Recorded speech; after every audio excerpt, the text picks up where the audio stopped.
अस्सलाम वालेकुम जी। आज हम मॉड्यूल नंबर 29 जो कि लेक्चर नंबर 16 है, इसको डिस्कस करेंगे। तो इसमें हमारे पास टॉपिक है कंटिन्यूटी।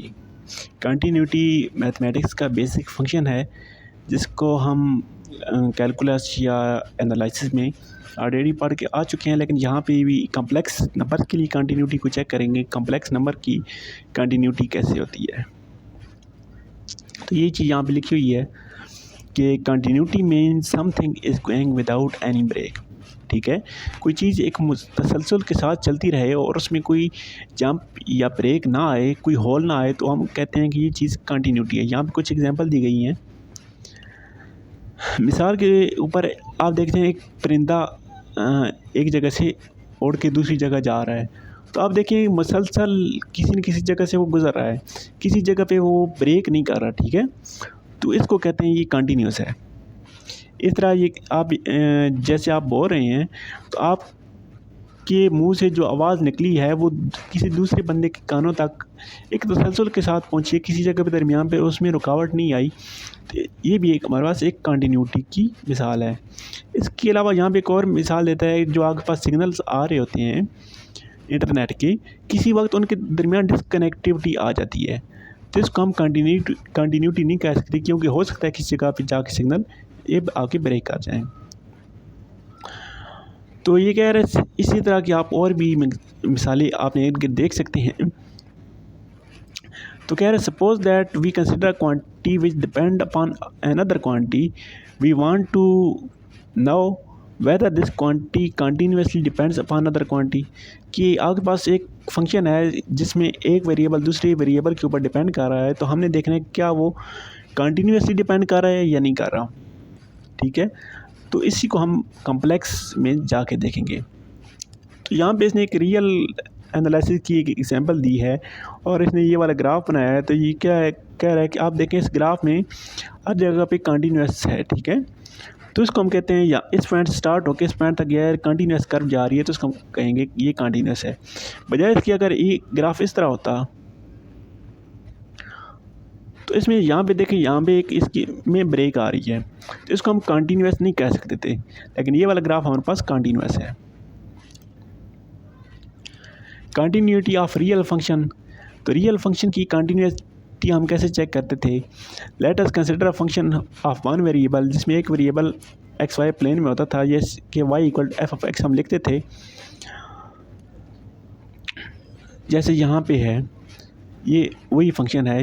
तो यहाँ पे ये क्या कह रहा है कि यहाँ से ये फंक्शन शुरू हो रहा है और यहाँ तक आ रहा है, और ये फंक्शन इस तरह यहाँ से शुरू होकर यहाँ तक आ रहा है, लेकिन इस पॉइंट पे आके इसमें ब्रेक आ रहा है।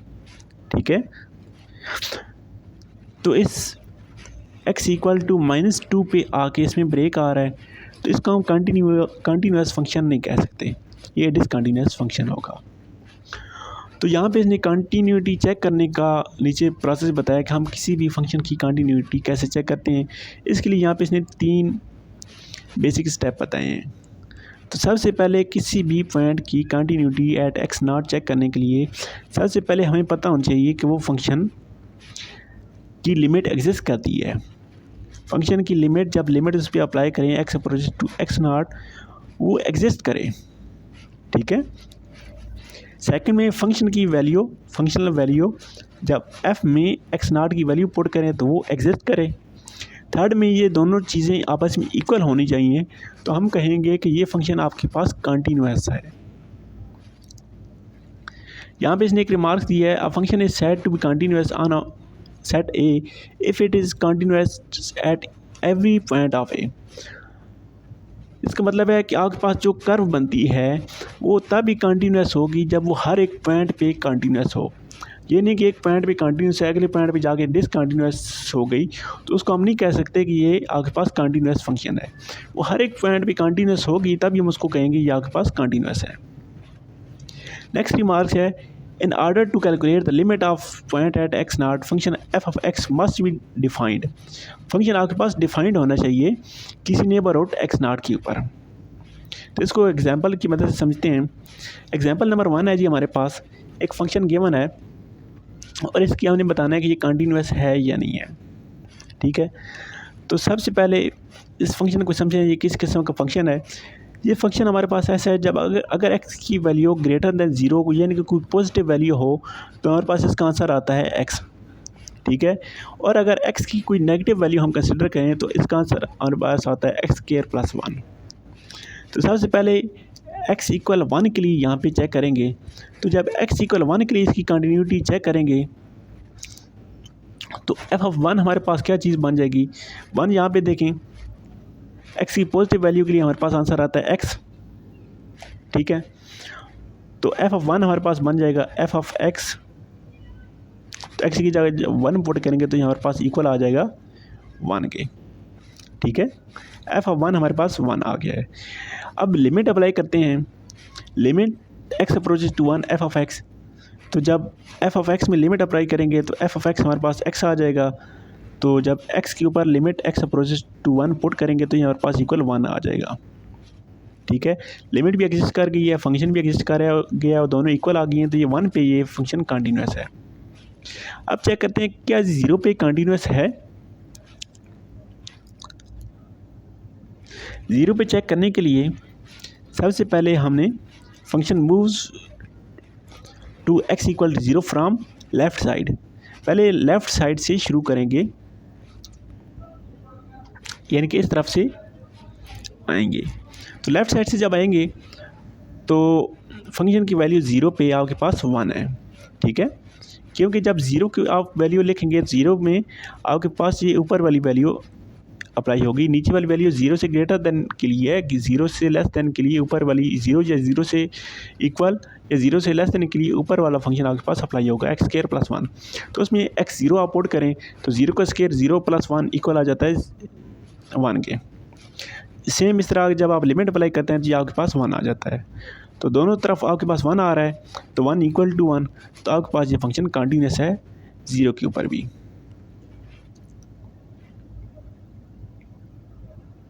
ठीक है।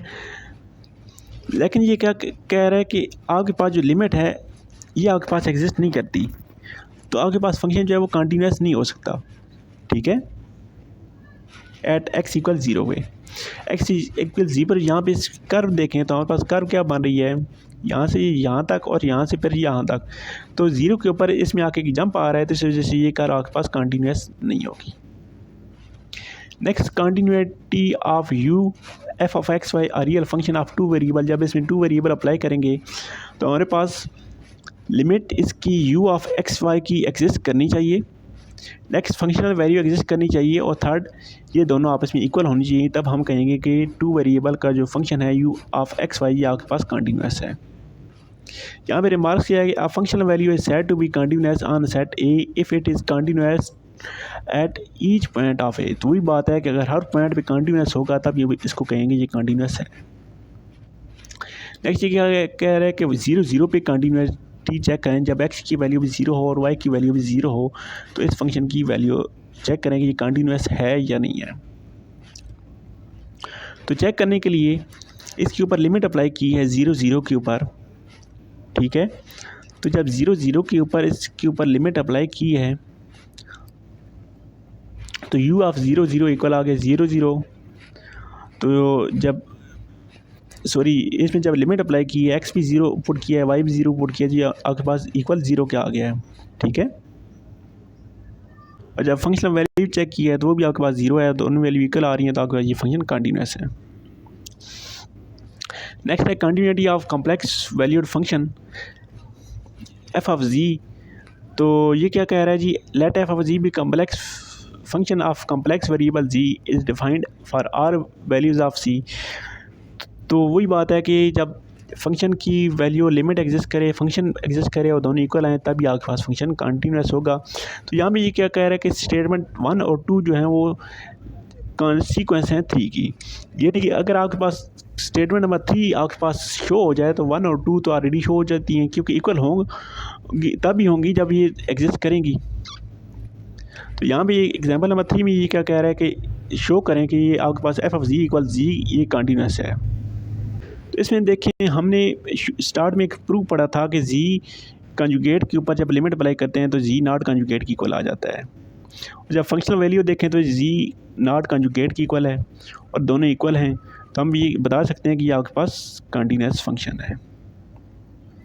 नेक्स्ट हमारे पास यूजिंग एप्सिलॉन डेल्टा डेफिनेशन है। For every epsilon greater than zero there exist delta greater than zero such that functional value of minus L less than epsilon आना चाहिए जब जेड माइनस जेड नॉट आपके पास less than होना चाहिए delta से। तो ये जस्ट इतना ही मॉड्यूल था। Next module 30 module next video में देखेंगे।